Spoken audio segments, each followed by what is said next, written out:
نحمده ونستعينه ونستغفره ونؤمن به ونتوكل عليه ونعوذ بالله من شرور أنفسنا ومن سيئات أعمالنا من يهده الله فلا مضل له ومن يضلل فلا هادي له أشهد أن لا إله إلا الله وحده لا شريك له وأشهد أن محمدا عبده ورسوله لا نبي بعده.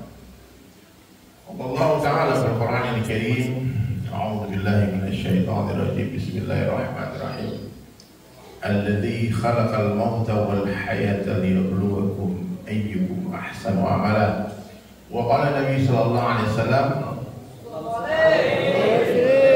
كل أمتي يدخلون الجنة إلا من أبى قيل ومن يأبى يا رسول الله قال من أطاعني دخل الجنة ومن عصاني فقد أبى أو كما قال رسول الله صلى الله عليه wasallam.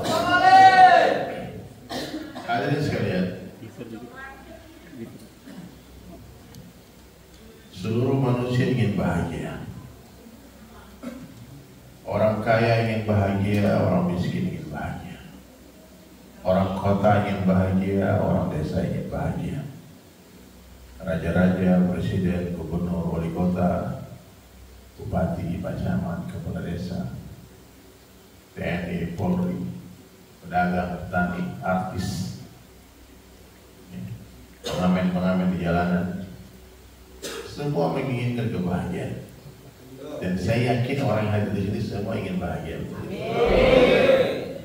Saya mau tanya Pak, kira-kira mana yang lebih bahagia, diberi atau memberi Pak? Karena memberi itu perintah Allah. Mana yang lebih bahagia, mencintai atau dicintai? Mencintai. Hah? Dicintai atau mencintai ibu-ibu? Dicintai, enak banget. Mau gak hidup dengan orang yang dicintai? Ibu mencintai atau dicintai? Kata ibu-ibu enak dicintai. Ibu dicintai oleh orang, tapi ibu jijik dan bukan dia mau hidup sama dia. Yang penting kita mencintai Pak, dia cinta gak penting. Ya, ini perintah Allah Subhanahu Wa Taala. Mencintai itu perintah Allah, bukan dicintai. Nah, jadi kalau kita ingin melihat ada orang miskin, susah hidupnya, tak bahagia, maka kita beri di atas kita suruh dia memberi. Kita beri yang bahagia kita tahu. Ya nggak apa-apa. Tapi suruh orang miskin memberi, maka dia bahagia. Maka kata Nabi kepada sahabat-sahabat yang miskin, selamatkanlah diri kalian meskipun dengan sebelah biji kurma.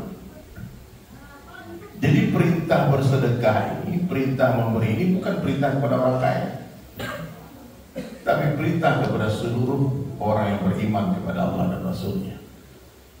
Kadang-kala satu biji kurma itu lebih baik daripada satu kontainer kurma.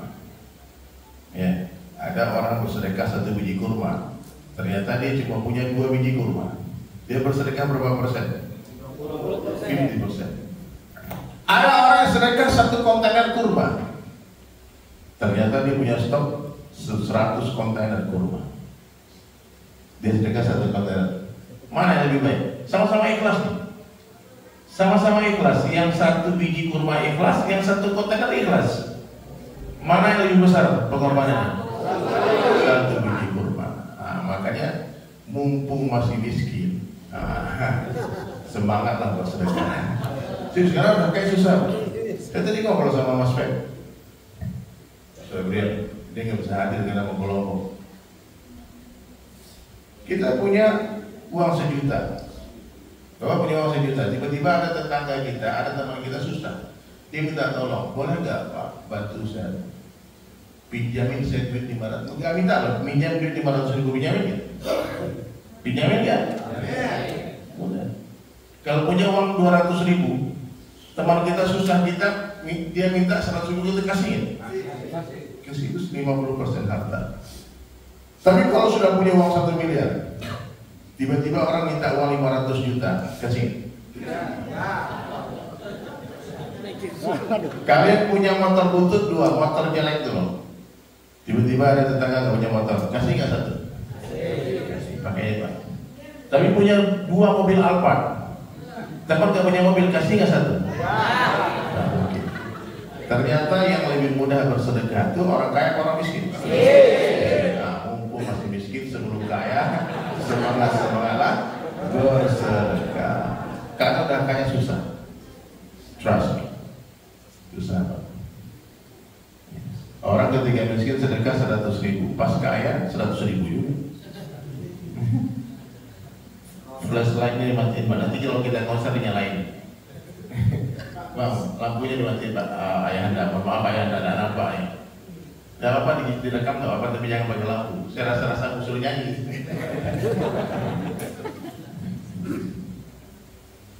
Nah, jadi hadirin sekalian, ad-dinu yusrun, agama itu mudah. Jangan sampai ada alasan aku ini susah, aku tidak bisa bersedekah. Emang Allah perintah kamu sedekah banyak-banyak? Allah cuma suruh kamu sedekah separuh biji kurma, sebungkus nasi padang. Ya, bapak punya duit, mampunya cuma beli 2 bungkus. Ya, belilah 2 bungkus, satu bapak makan, satu simpan di jalan. Kalau nanti nampak orang lapar bagi dia. Pernah nggak kayak gitu Pak? Kepikiran memberi, bersedekah, dan setiap hari sedekah. Sedekah subuh itu amal yang paling dahsyat. Karena bersedekah itu seperti orang buang kotoran. Orang sedekah itu seperti orang buang, kalau nggak dikeluarkan jadi penyakit. Ya. Jadi kalau sudah dikeluarkan nggak perlu juga dipoto-foto itu kotoran. Foto hari ini warnanya sekian dan paham ya? Nah, tanya sama dokter, kapan terbaik untuk mengeluarkan kotoran itu? Waktu subuh, waktu pagi. Wah, itu boker itu paling nikmat tuh. Ya, sudah sehat. Orang yang buang kotoran waktu subuh itu sehat. Luar biasa ya. Aduh, aku nggak punya 1 biji kurma pun aku nggak punya. Senyum punya nggak kamu? Coba semua senyum dulu, senyum semua. Nah, itu senyum kepada saudara muslim adalah sedekah. Senyum aja sedekah. Makanya sering pagi-pagi itu ya, pagi-pagi bangun tidur terus senyum. Alhamdulillah, bahagianya nikmat masih bangun pagi hari ini. Karena nikmat bangun pagi itu lebih nikmat daripada dunia beserta isinya. Iya Pak. Dapat, Bapak mau nggak dikasih rumah gratis 1 miliar? Tapi besok bisa bangun pagi. Mau nggak? Ini sertifikat atas nama ibu, atas nama bapak, silakan ambil rumah ini, tapi dengan satu syarat. Ini hari terakhir. Pilih mana? Atau pilih katanya. Kau masih bangun besok pagi, tapi rumahmu sederhana seperti hari ini. Pilih mana? Ya, hari ini kenapa ketika bangun pagi kita tidak senang hati? Kenapa masih galau, masih suntuk, masih mengeluh, aku susah, aku miskin, aku menderita hidupku. Why? Padahal kalau dihitung-hitung kaya nih Pak semua. Ya Pak, Bapak kalau mau jual mata, hari ini ada orang kaya yang siap membeli sebelah mata Bapak mungkin 5 miliar. Ada nggak sih yang mau beli jual sebelah mata yang 5 M?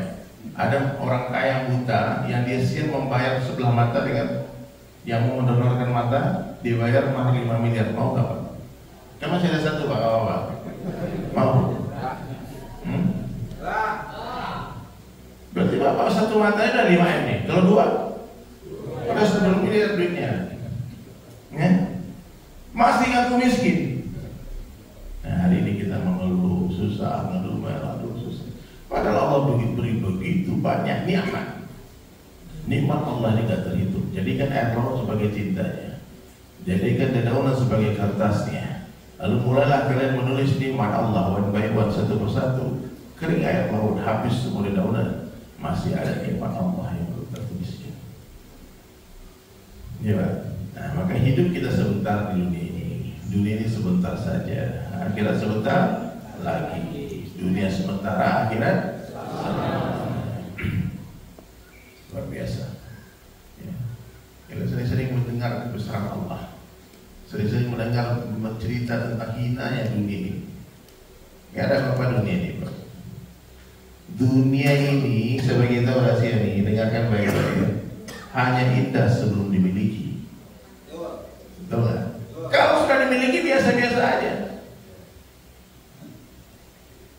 Orang yang berhayal mau punya mobil ini, mobil itu, mau punya rumah di sini, rumah di sana. Kalau sudah punya itu biasa-biasa aja, Pak. Satu minggunya enaknya. Habis itu kan dimandiin mobil udah bau sampah itu. Aku kalau punya mobil nih kulak tiap hari, aku biarkan debu menempel di mobil. Itu seminggu aja, Pak ya. Habis itu bosan. Lu cewek cantik, wah nih kalau aku nikah sama dia nih bahagia. Seminggu keluar rumah lagi. Benar. Ternyata setelah dinikahi biasa-biasa saja. Ternyata cewek paling cantik di dunia kentutnya bau. Cowok paling ganteng di dunia ternyata kalau nggak mandi 3 hari bau. Itulah manusia. Semakin dekat dengan manusia semakin terlihat kekurangannya. Maka orang-orang yang mencintai dunia kecewa, tak pernah puas. Ya. Maka kalian beruntung punya usaha, sama perusahaannya diajak ke masjid, diajak pikir akhirat, punya bos di ini orang saleh. Saya kaget tadi naik mobilnya Mas Feb, tiba-tiba dengar bayar dari Sulaiman. Dia bilang semua cara mau sendiri aku udah download, kata Jibril, dan semua ada di 24 jam kemana penyelam dengar itu saja. Kenapa banyak orang-orang suka dengar pembicaraan yang saya sampaikan? Kenapa? Saya tidak bicara hukum akal. Hukum akal berat, halal haram. Sanggup kalau bicara ini hukumnya halal, ini haram, ini kuat gitu. Saya cuma bicara kebesaran Allah. Saya hanya bicara tentang sementaranya dunia. Saya cuma mengajak orang untuk kembali kepada sunnah Rasulullah SAW. Hidup dengan cara Nabi, perbaiki sholat. Orang yang memperbaiki sholatnya tanpa sadar sedang memperbaiki kehidupannya. Perbaiki sholat. Laki-laki di mana sholatnya?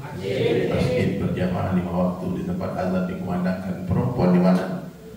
Boleh di masjid, tapi lebih baik di rumah. Itu perempuan. Nggak ada larangan, nggak boleh perempuan dilarang ke masjid. Ibu-ibu kalau mau keluar rumah, suaminya boleh melarang. Kalau keluar rumahnya selain ke masjid, cuma dia bilang, Mas, Bang, aku mau ke mall, gak boleh. Sambil nama mana, gak boleh keluar. Bang, aku mau pergi arisan, gak boleh bergerak. Stay di rumah. Tapi ketika Bang, aku mau ke masjid, tidak boleh suami melarang istri ke masjid.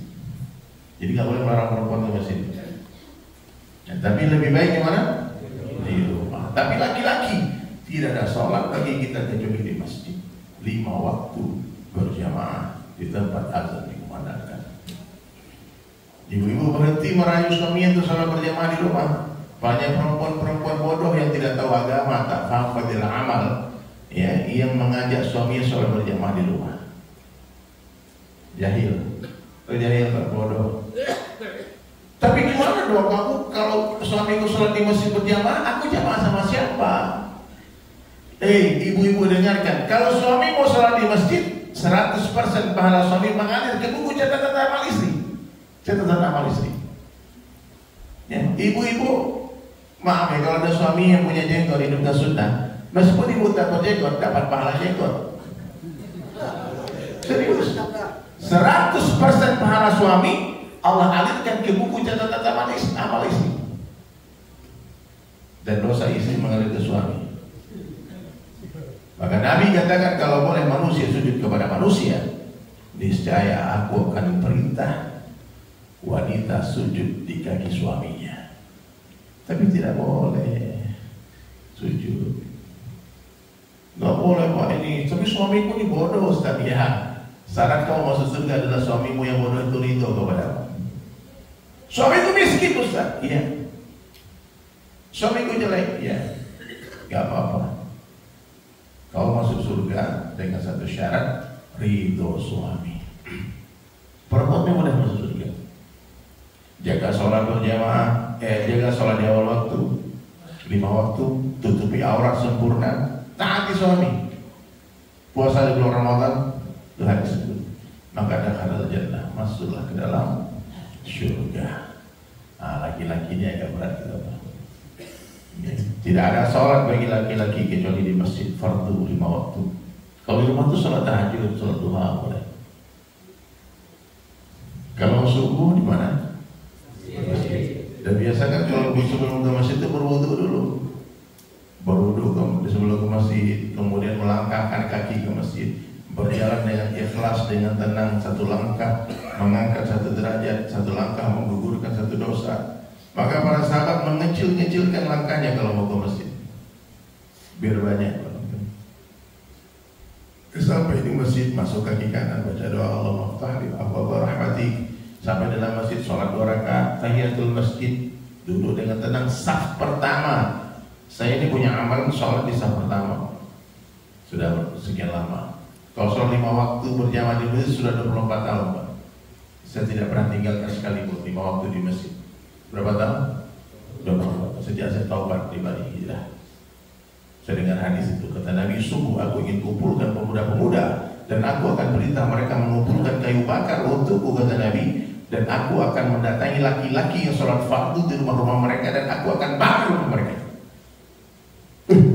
Nabi membakar rumah orang. Dan ceritanya nih, mulai hari ini ya Allah, wallahi dari Allah aku bersumpah tidak akan tinggalkan 5 waktu di masjid sampai aku mati. Teman, kok lama kali sumpah kemudian sampai mati? Kalau besok aku mati sampai besok saja. Kalau nanti malam mati sampai hari ini. Kecuali lagi uzur, musafir, nah itu boleh. Nah mungkin di jalan tol macet terus kita turun tinggalin mobil, nah itu bodoh. Agama itu mudah, fleksibel. Paham ya? Jadi sholat yang terbaik itu di mana? Sebelakang imam. Ya, tapi usahakan kalau belakang imam itu memang yang bisa menggantikan imam pada imam. Kemudian saf pertama sebelah kanan, buru-buru itu, Pak. Usahakan di sana. Kalau Bapak nggak bisa ngaji, jangan di belakang imam. Nanti imamnya kentut, Bapak disuruh maju bingung mau baca apa. Karena itu yang ibadah. Sholat diperbaiki. Sholat itu seperti kepala pada badan. Orang gak ada tangan, gak ada kaki masih dibilang manusia. Tapi kalau orang gak ada kepalanya, hantu. Kita ketemu malam-malam orang gak ada kaki, pakai tongkat jalan, kita kasihan. Tapi pas ketemu malam-malam jalan, orang gak ada kepala yang mau jalan. Kasihan apa pingsan? La ilaha illallah. Nah, main-main, jangan main-mainkan sholat. Saya lihat banyak, maaf ya, kaum perempuan yang marah melalaikan sholat. Kenapa? Alasannya datang bulan. Datang bulan itu secara medis seminggu. Ini kok sebulan datang bulan di masjid itu? Enggak sholat, enggak sholat. Nah, maka perlu ada ilmunya mengetahui kapan berawalnya, kapan berakhirnya. Jangan sampai sudah selesai belum sholat. Atau menunda-nunda azan berkumandang, masih nonton TV, sinetron, ya. Masih main TikTok, masih tap layarnya. Allahu Akbar. Ternyata belum sholat udah datang tamu. Tercatat 1 dosa meninggalkan sholat dengan sengaja. Nah, maka perempuan ini urgensinya apa? Sholat di awal waktu. Ini penting hadis. Maka penting dengan adanya etika sekali sebulan. 3 hari dalam sebulan ini charging iman, ini cas iman penting, Pak. Saya doakanlah istiqamah terus ya semua yang hadir. Datang ke sini luruskan ya, bukan karena urusan dunia, bukan karena urusan bisnis nih semua. Maka di sini tidak usah terlalu banyak ngomong-ngomong dunia. Kalau Bapak datang di sini, Pak, bicara kebesaran Allah, bicara kubur, mahsyar, sirat, rezeki itu, Pak. Seperti dunia ini seperti bayang-bayang. Seperti apa? Bayang-bayang. Dan tidak ada satu orang manusia pun yang mampu menundukkan bayang-bayang dengan mengejarnya. Satu-satunya cara menundukkan bayang-bayang adalah dengan meninggalkannya. Kejar cahaya. Jadi orang yang mengejar cahaya, orang yang mengejar Allah, Allah akan berperintah dunia mengejar dia. Orang kalau kejar cahaya, bayang-bayang mengejar dia. Maka kalau bayang-bayang itu mau di bawah telapak kaki kita, kita harus tepat berada di bawah naungan cahaya. Jam 12 siang itu, jam 12 siang itu bayang-bayang di kaki. Nah, jadi dunia ini di kaki, jangan di hati. Dunia di mana? Di kaki, jangan di hati. Mau lantarkan dunia dalam keadaan hina ke bawah telapak kaki kita. Seperti para sahabat Nabi menolak dunia dengan kedua tangannya, namun Allah perintah dunia datang kepada dia. Diusir sama Sayyidina Ali, guru gairah. Ali ngomong, baru saja dunia datang menawarkan diri kepadaku, hai Ali, miliki aku muliakan kamu. Aku usir dia. Kamu boleh tipu orang selain aku, kamu jangan tipu aku. Dunia ini penipu ulu. Kenapa? Dunia ini bukan benda, sifat yang melalaikan kita dari Allah itu. Saya mau tanya, satu orang naik Ferrari, azan berkumandang, setiap 5 waktu dia ke masjid. Dia naik Ferrari-nya, naik Lamborghini-nya, dia naik motor Harley Davidson-nya. Oke? Ada satu orang azan naik sepeda hotel, miskin, dia ke pasar atau dia pergi mancing ke sungai. Siapa di antara dua orang yang pencinta dunia? Ini hotel miskin gak tahu diri. Udah miskin, sombong, dipanggil Allah gak datang, di-reject panggilan Allah. Berapa kali Allah panggil saya? 5 kali. Ibu-ibu nih, bagaimana kalau kalian telepon suami, tiba-tiba di-reject teleponnya, gak diangkat, marah gak? Miss call, dihitung bertahun-tahun miss call gak diangkat-angkat. Allah Akbar. Dikirimin surat gak dibaca, gak dibalas, mau marah gak? Allah Ta'ala itu mengirim 114 surat cinta kepada kita. Al-Quran, pernah dibaca? Serius? Kadang-kadang. Jangan sampai tidak boleh. Tapi Allah memang maha baik. Berjuta-juta kesalahan yang kita lakukan, Allah tetap setia menunggu kita pulang. Allah tetap tunggu kita kembali ke Habib, kembalilah kepada wahai cintaku, kekasih hati. Allah sayang kepada kita melebihi ibu kita sayang kepada kita. Sayangnya Allah kepada hambanya, kata Nabi, 70 kali lebih sayang seorang ibu kepada bayinya. Allah maha baik. Allah maha baik. Ya. Siapa orang yang paling bahagia di dunia ini? Orang yang senantiasa sangka baik kepada Allah dan sangka baik kepada hamba Allah. Hari ini banyak orang stres, kenapa? Sangka buruk terus. Para wanita yang sering banyak stres, dari ibu-ibu banyak stres. Suaminya terlambat pulang, sangka buruk. Aduh, abang gak pulang nih. Jangan-jangan buka cabang nih. Padahal suaminya lagi sholat di masjid, lagi baca Quran, lagi dakwah, betul gak Pak? Apalagi ini wajah-wajah bapak-bapak ini gak ada, ini lagi-lagi setia semua ini. Gak ada mungkin dia melukai hati wanita soleh. Betul kan? Insya Allah enggak. Tidak salah. Betul. Sangat baik. Kami kita tidak akan dituntut. Nih istri nih ya, ibu-ibu, kalian tidak akan dituntut atas dosa suami. Di suami kalian mau ngapain di luar rumah, kalian tidak akan dituntut di akhirat. Tapi kita dituntut atas dosa istri. Maka hati-hati Pak. Mencari istri itu mudah, tapi menjaga istri kita jangan sampai jadi istri orang, itu yang susah. Ya. Maka sayang istri baik-baik. Cinta itu akan datang bukan dengan dunia. Cinta itu datang dengan agama. Ya.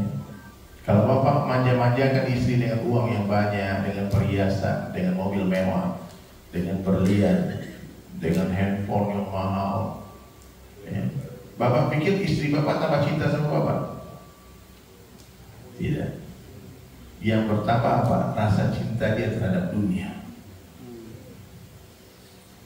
Ya. Tapi kalau kita pulang rumah baca Assalamualaikum sayang, salamnya ke istri pertama cintanya.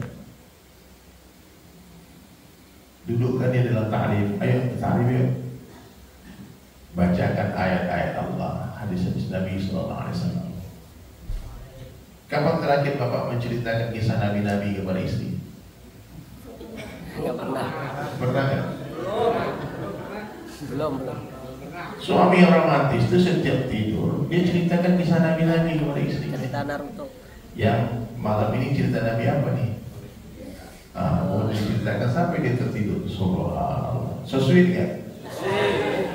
Ini tiap hari cerita nih, yang nih Luzul ini mantan kami nih, ini Pajero nih mantannya kali-kali nih. Ini kalau kita mobil nih kasih stiker ini ya, hari-hari bicara dunia.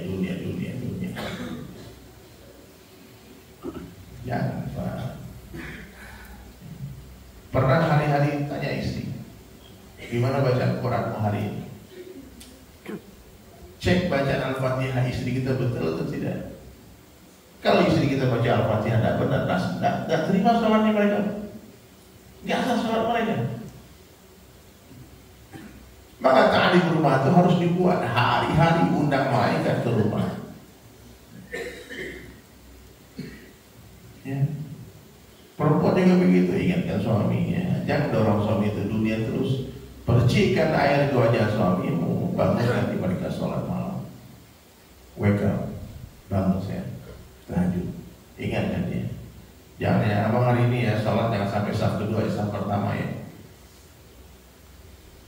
Aku pokoknya nggak mau kalau abang saf di belakang, depan dong, keren. Kenapa? Karena pahala suami Allah alirkan ke buku catatan amal istri. Sungguh malang seorang wanita yang sungguhnya suami tak pandai beramal, tak mau beramal, malas beramal. Yang dia cari cuma duit saja. Yang ditransfer cuma buku rekening bank, rekening amal tadi transfer. Yang lebih malang lagi, bank pun tak ada. Tidak ada transfer, amal tadi transfer. Dia CEO aja duduk melamun ngerokok depan rumah. Pemalas dibenci dalam Islam. Ya. Bapak jangan malas, Pak, keluar rumah. Laki-laki itu jantannya bukan di dalam rumah. Laki-laki itu jantannya ketika keluar rumah, betul nggak? Pernah nggak waktu kecil berantem? Kalau kau berani keluar kan? Ya. Suruh keluar, Pak.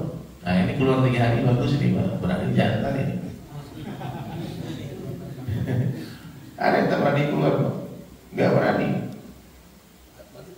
Kalau saya nih ibu-ibu saya amalan saya dulu mudah-mudahan kembali lagi. Setiap tahun tuh keluarnya 4 bulan ninggalin istri. 4 bulan, 8 bulan di rumah, 4 bulan pergi. Terus gimana dong istri ditinggalin? Justru istri saya marah kalau saya nggak keluar 2 bulan. Apa nih laki-laki cinta dunia ini? Dunia aja, emang dunia apa? Mau dibawa mati ya begini. Hebat tuh istri, Pak. Karena istri yang sebenarnya adalah istri yang menemani kita sampai ke dalam surga, itu istri itu. Ada istri dunia, Pak, cuma terpisah setelah kematian habis. Dari satu masuk surga, satu masuk jahanam. Anak yang sesungguhnya siapa? Anak yang bisa berkumpul dengan kita di surga. Kawan yang sesungguhnya siapa? Kawan yang bisa bersama dengan kita di jannah nanti di surga. Kawan yang mengingatkan tentang taat, tentang sholat. Tapi kalau kawan yang mengajak maksiat itu kawan sementara saja, akan terpisah dengan kematian. Istri juga begitu, anak juga begitu. Ya, maka sekarang putuskan, ambil keputusan saya mau masuk surga. Coba angkat tangan yang pengen masuk surga, saya pengen. Takbir. Allahu Akbar. Ini yang nggak angkat tangan gimana nih? Kalian mau kemana? Sekali lagi dong pelan-pelan, kalau angkat tangan. Angkat tangan yang pengen masuk surga. Ada yang ragu. Semoga masuk surga semua. Kalau jalan yang kita lewati adalah jalan menuju surga, semiskin apapun, ya, sesakit apapun badan kita, meskipun kalian tidak cantik, tidak tampan, tidak rupawan, tidak punya pangkat dan jabatan, tapi jalan yang kita lalui adalah jalan menuju surga. Itu adalah jalan yang sangat indah, jalan yang penuh dengan kenikmatan dan kemuliaan. Tampak.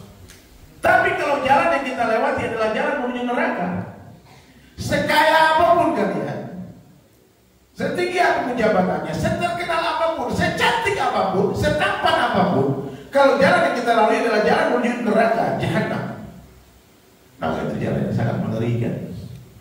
Jalan yang begitu hina dan penuh dengan kesusahan.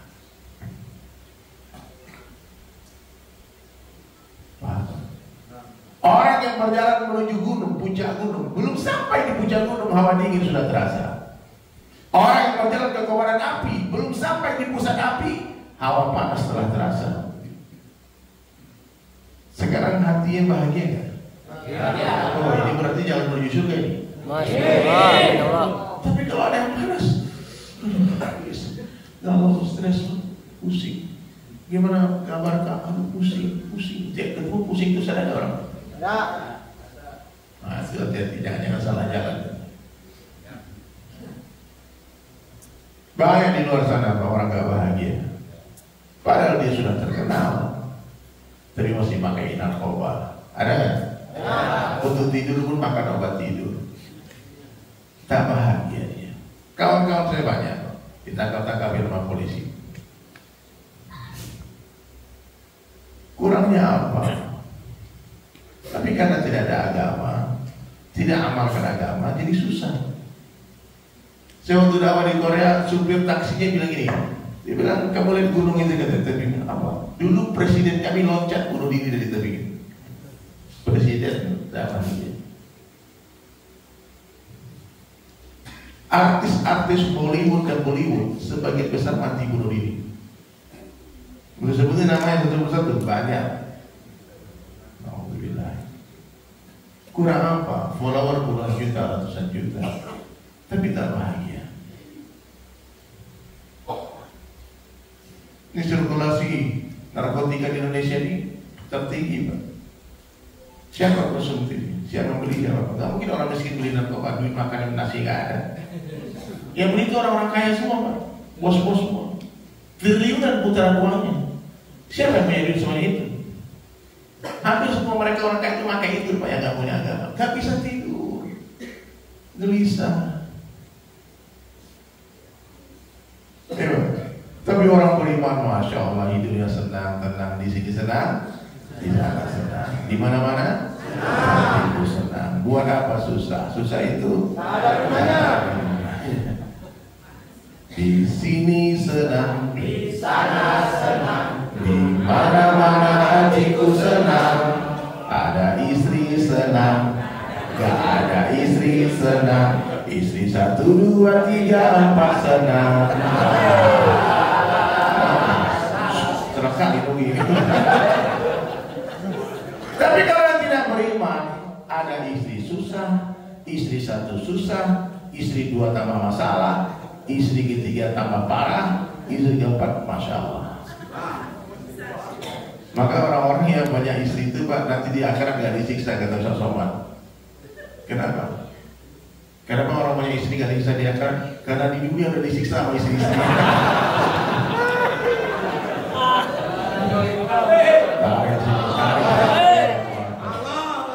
Rupanya kena nih, rupanya nih. Betul ya, Pak ya? Gak boleh banyak-banyak istri dalam Islam itu. Islam adalah satu-satunya agama yang mengatur jumlah istri. Gak boleh banyak-banyak. Boleh cuma 4 saja. Ya. 4 banyak apa enggak? banyak itu. Banyak tuh 1000, Pak. Nabi Sulaiman alaihissalam 1000 istri. Kampung. Jadi hadirin sekalian, intinya apa? Kalau orang ada iman pasti aman. Iman tuh aman, bahagia. Kaya bahagia, miskin bahagia. Ada duit bahagia, gak ada duit bahagia. Dipuji bahagia, dicaci bahagia. Hebat orang beriman, dicaci dia bahagia. Atau sering dihina kan? Dibully sering kan di sosmed? Bahagia kan? Bahagia. Agak lain ya. Ini memang grassrootsnya ngeri nih, Pak. PTPS ini dijadikan lucu, biarin aja dia ketawa. Promosi gratis ya. Allahu Akbar. Hati-hati bikin konten Pak, pada masuk penjara semua gara orang gara-gara konten. Nah, jadi hadirin dirahmati Allah Subhanahu wa taala. Maka perbaiki hubungan dengan Allah. Dapatkan Allah, dapat segala-galanya. Hilang Allah, hilang segala-galanya. Siapa ya? Tidak masalah kita hilang seseorang karena Allah, jangan sampai hilang Allah karena seseorang. Tidak masalah kita hilang pekerjaan karena Allah, jangan sampai hilang Allah karena pekerjaan. Hilang pangkat dan jabatan karena Allah, no problem. Jangan sampai hilang Allah karena itu semua. Jadi tidak ada boleh Pak tipu-tipu di dunia ini. Ya, di dunia ini semua hiburan, semua permainan sedang gurau. Kekayaan di dunia bukanlah kekayaan yang sesungguhnya. Kemiskinan di dunia bukanlah kemiskinan yang sesungguhnya. Pengadilan di dunia bukanlah pengadilan yang sesungguhnya. Di dunia menang belum tentu benar, yang kalah belum tentu salah. Hari ini banyak orang-orang jahat Pak, orang tak bersalah dihukum. Ada nggak Pak? Banyak. Difitnah, disuruh mengaku, disiksa, disentuh, diinjak-injak, disuruh minum kencing. Kita lihat di media hari-hari. Siapapun pelaku kezaliman itu Pak, kalau dia tak cepat bertobat dan minta maaf kepada orang yang zaliminya, dia berbahaya, masalah besar di akhirat. Saya sering bilang sama teman-teman saya di kepolisian, hati-hati Pak, nangkap orang yang salah, jangan sampai salah tangkap. Jangan sampai anak orang tidak berdosa tersiksa gara-gara kau. Ya, tak boleh nipu-nipu orang. Tidak termasuk umatku orang suka menipu, kata Nabi. Ya. Orang mendapatkan jabatan tapi dengan cara menipu orang. Bapak pikir dia bahagia? Itu jalan menuju neraka Pak. Orang dapatkan kekuasaan tapi dengan cara menipu. Bapak pikir orang itu bahagia ketika berkuasa? Tidak mungkin bahagia. Mau Pak jadi presiden, tapi masuk neraka mau? Mau jadi presiden masuk surga? Mau. Mau nggak jadi orang kaya? Masuk neraka? Mau nggak jadi orang kaya? Masuk surga? Mau nggak miskin? Tapi masuk surga? Mau nggak miskin? Masuk neraka? Jadi intinya apa cita-cita kita sebetulnya? Masuk surga Pak. Terserah Allah mau kaya atau miskin, yang penting masuk. Hatta jadi keset kakinya orang. Jadi tukang suruh, kau beli nasi padang, siap bos. Gak apa-apa, asal masuk. Ini pentingnya kayak obrolan anak kecil, tapi benar. Kalau ditanya orang Bapak cita-citanya apa Pak? Jangan bilang lagi luxury ini, luxury itu. Cita-cita saya meridho Allah masuk surga Ustaz. Kalau dikasih mobil Pajero gimana? Alhamdulillah. Dikasih rumah gimana? Alhamdulillah. Berangkat umroh gimana? Alhamdulillah. Itu bonus saja. Dapat istri cantik gimana? Alhamdulillah. Anak-anak itu keras gini, cuma jomblo di sini. Banyak jomblo di sini rupanya. Saya kasih ingat ya, laki-laki itu tidak boleh hidup sendiri. Kita beda dengan kaum-kaum yang kuat di belakang sana Pak. Perempuan itu makhluk Allah yang kuat, kita lemah. Benar? Yes. Betul nggak? Perempuan itu dia hamil, anaknya disusuin, digendong. Pak Antum kuat kan gendong anak seperti perempuan gendong anak? Nggak akan kuat Pak, benar Pak. Gendong anak itu 1 jam bisa. Iya, perempuan dia gendong anaknya, dia sapunya, dia sambil masak. Benar Pak. Nah, memang benar masuk makhluk yang kuat wanita itu. Maka wanita yang kematian suami, wanita yang dicari oleh suaminya, Nabi katakan kalau dia tidak menikah lagi sampai dia mati, sampai hitam pipinya gara-gara gak sempat perawatan, sibuk cari duit untuk membesarkan anak-anaknya, tidak boleh disuruh menikah. Janda itu tidak boleh disuruh menikah, tidak boleh dilarang menikah, tak boleh dipaksa menikah, tidak boleh dilarang menikah, itu janda. Seperti ini denganku di surga kata Nabi. Jadi ada fadilah janda. Janda tidak menikah itu mulia. Tapi kalau laki-laki tidak menikah, fitnah. Saya kasih tahu Imam Syafi'i katakan laki-laki itu duda boleh jadi duda, tapi 3 hari aja. Hari keempat makruh. Ada duda di sini?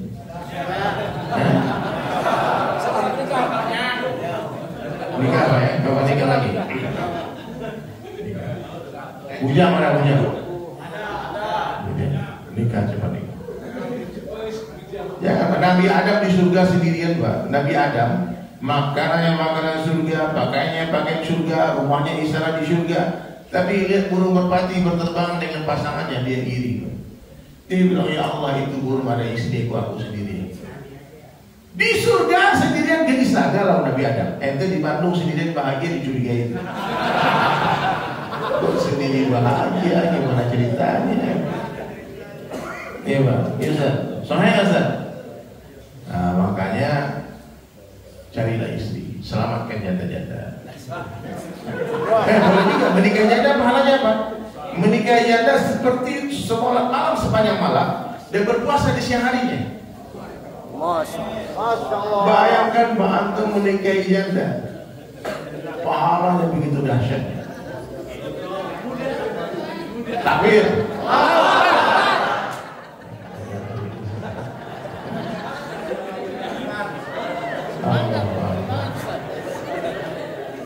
Sekarang apa, Masya Allah, aku kasih tahu ya, angka perceraian ini sangat tinggi. Saya sampai punya ide sama Ustaz Khalid Basalamah. Suatu pagi subuh-subuh Ustaz Khalid telepon saya. Dia bilang, Ustaz dari Sulaiman ini katanya ini banyak sekali orang bercerai. Gimana kalau kita bawa speaker di kantor pengadilan agama itu, yang bercerai di PPA ya, pengadilan agama ya. Ya, terus kita bagi tausiah supaya orang yang bercerai membatalkan niat itu bercerai. Jangan Pak bercerai-cerai, belum tentu nanti siapa jodoh berikutnya lebih baik daripada sebelumnya. Ya, sabar-sabar saja. Dapat yang sesuai dengan keinginan, alhamdulillah bersyukur. Dapat yang tidak sesuai,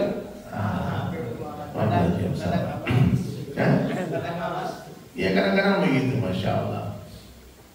Ada orang ini ketika diajak bicara, bukan iman kita yang naik, darah kita yang naik ya.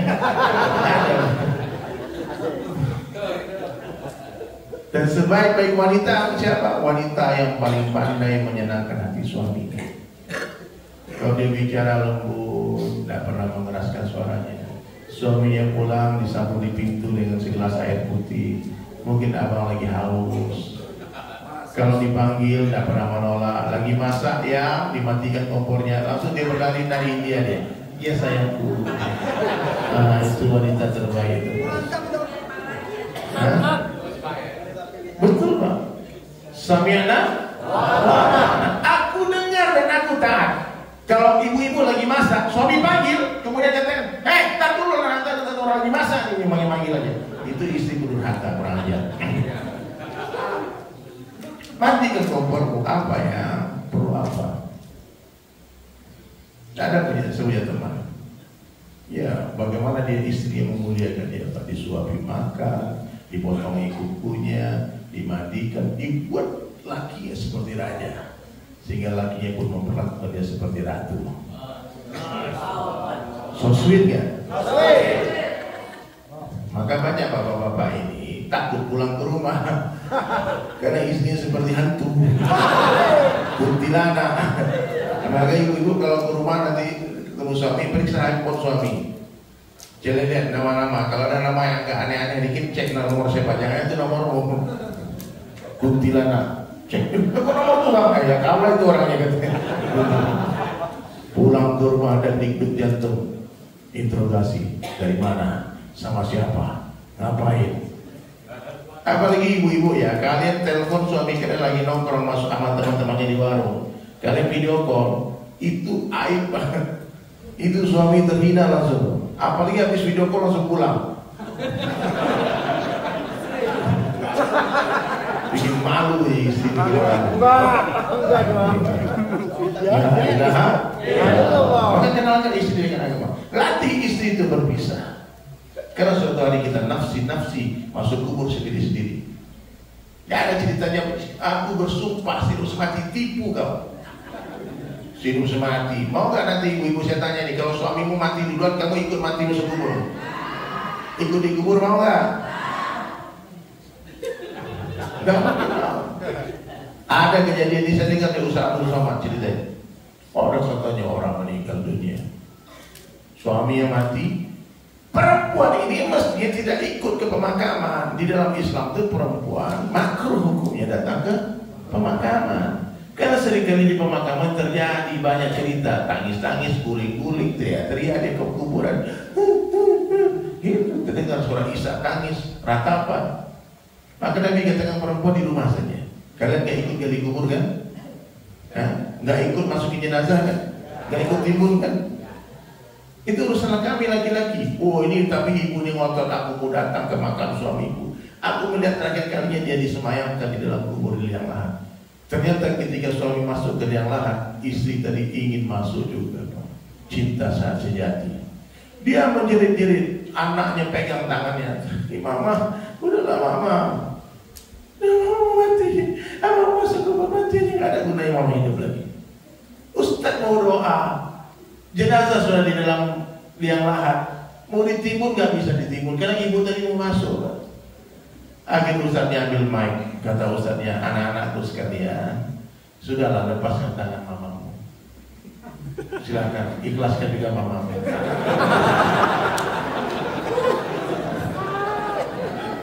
Pas dilepas, tidak masuk rupanya ibunya. Ternyata cuma acting saja, drama saja. Ya Allah, gayanya betul-betul. Ya mau mati sudah mati, nggak ada sudah mati. Tapi biasanya perempuan sabar, setelah mati suaminya dia menjanda sampai mati.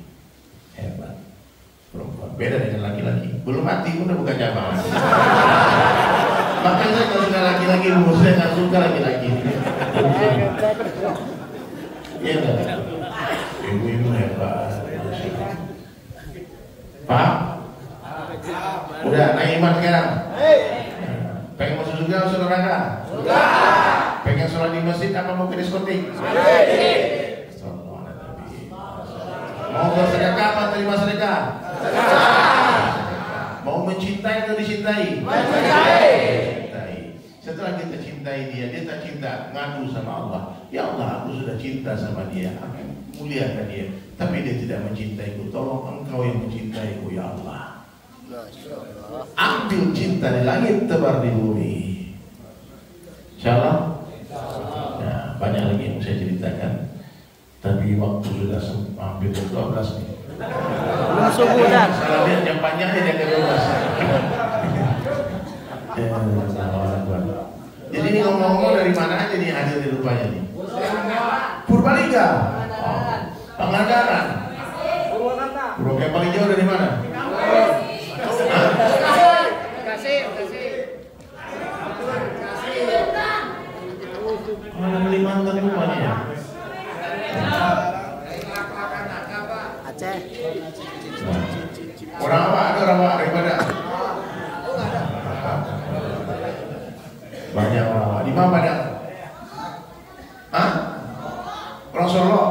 Asal Kampung.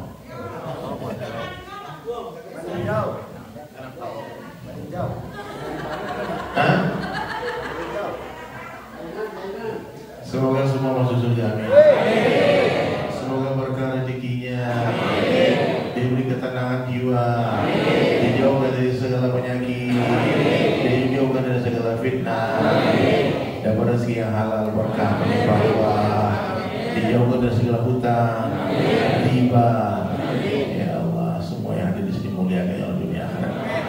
Baik, kesimpulannya apa? Yang pertama, bersihkan hati dari kesyirikan. Ya, ma fi qalbi ghairallah, tidak ada siapapun di hati selain Allah. Yang kedua, sempurnakan sunnah Nabi dalam hidup kita semampunya. Jadi nggak ada satupun yang alumni dari SLC ini yang minum tangan kiri ya. Minum tangan apa? Masuk toilet kaki apa? Kiri. Masuk masjid kaki apa? Keluar WC kaki apa? Keluar masjid kaki apa? Kiri. Jangan dibalik-balik. Ibu-ibu ingat ya, kalau tak sengaja masuk WC kaki kanan, mundur keluar istighfar. Ya, nggak boleh. Baca doa di depan toilet, baca doa. Jadi boleh nggak masuk WC kaki dua-duanya langsung? Jadi nggak boleh, jangan kalah-kalah. Saya kira dengan ragu tadi kiri, bahkan ada kiri kanan ya, kalau loncat itu nggak boleh. Jaga wudhu Pak, jaga wudhu sempurna ya. Jaga wudhu, jaga kebersihan diri. Apalagi sekarang sudah jual parfum juga ya? Ya. Ada produknya parfum ya? Ya. Saya dikasih sama men's care apa tadi? Men's experience ya, ada sama Mas Feb dikasih. Ada deodoran juga ya? Jadi nggak satu pun member kita yang mau getek ya? Nanti lari itu klien nanti. Ah begini Pak, ada. Subhanallah. Jadi banyak lagi nih ya, sunnah-sunnah Nabi itu amalkan semampunya, bukan semaunya. Ya. Kemudian sholat diperbaiki. Cintai para ulama. Ilmu seperti air hanya mengalir ke tempat yang lebih rendah. Jangan tinggi hati, jangan sombong. Kemudian hadirin sekalian berzikir dalam setiap hembusan nafas kita. Perbanyak-banyak tasbihan. Subhanallah, walhamdulillah, wa la ilaha illallah, wallahu akbar. Subhanallah, walhamdulillah, wa la ilaha illallah, Allahu akbar. 100 habis subuh, 100 habis asar, 100 selawat, 100 istighfar. Setiap pada subuh pada asar. Ya, usahakan zikir pagi petang. Kemudian yang paling penting hati ditawadhukan, jangan sombong. Karena orang sombong diharamkan mencium bau surga. Gak boleh sombong. Ya, orang kaya sombong aja Allah benci, apalagi miskin sombong. Ada nggak orang miskin sombong? Ini yang cantik-cantik ini nggak boleh sombong, apalagi pas-pasan. Gak boleh sombong. Letakkan dirimu di bawah rumput. Katakan setiap hari, sebaik-baik saya. Lebih baik orang lain. Seburuk-buruk orang lain. Lebih buruk saya. Coba ulangi.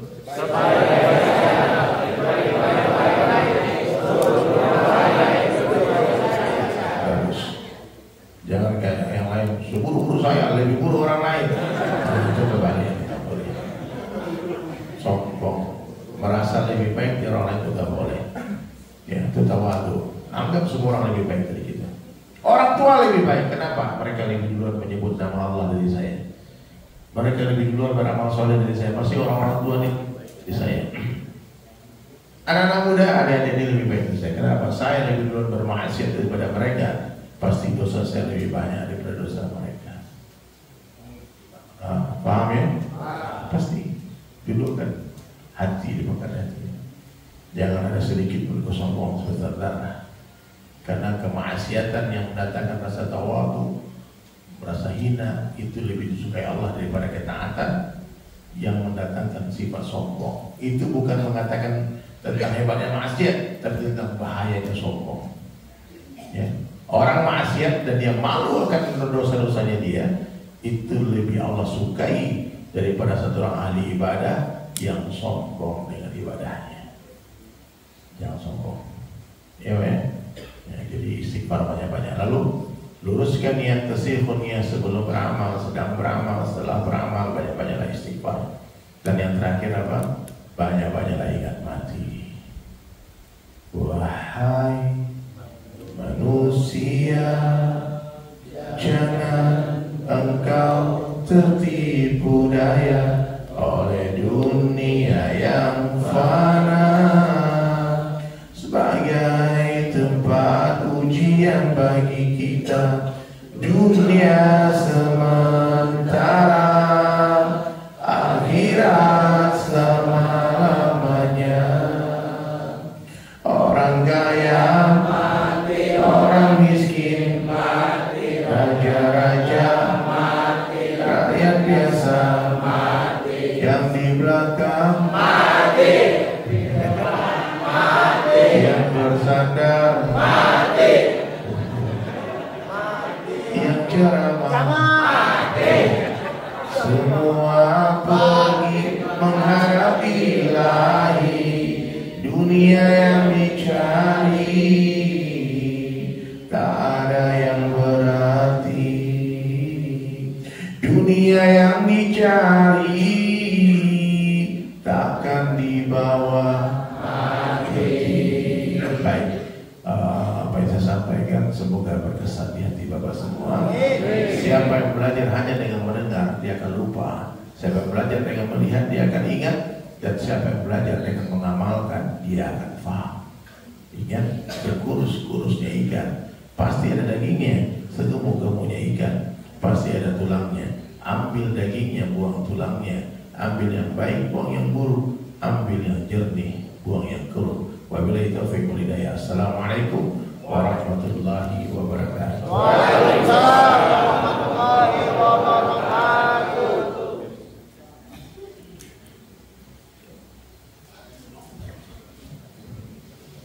Alhamdulillahirrahmanirrahim.